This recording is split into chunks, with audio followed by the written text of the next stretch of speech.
সারদা বিপর্যয়ের পর থেকেই রাজ্যের বিভিন্ন জায়গায় প্রতিবাদ মিছিল কংগ্রেসের। সোমবার অব্যাহত থাকলো সেই ধারা।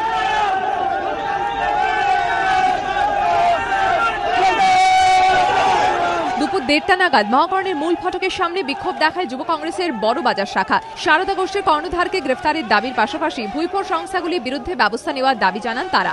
প্রায় 10 মিনিট বিক্ষোভ চলার পর তাঁদের হটিয়ে দেয় পুলিশ।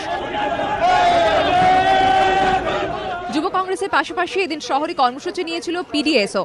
কর্মী সমর্থকদের নিয়ে মৌলালী মোড় থেকে রানী রাসমণি রোড পর্যন্ত মিছিলে হাঁটেন সৈফুদ্দিন চৌধুরী, সমীর পুততুণ্ডরা।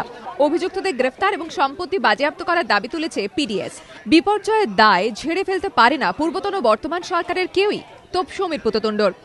আমানতকারীরা তাদের যাতে অর্থ ফেরত পেতে পারে তার জন্য একদিকে যেমন এদের বাজেয়াপ্ত করা সম্পত্তির থেকে অর্থ ফেরতের ব্যবস্থা করা, অন্যদিকে সরকারও কতটা এর পাশে দাঁড়াতে পারে।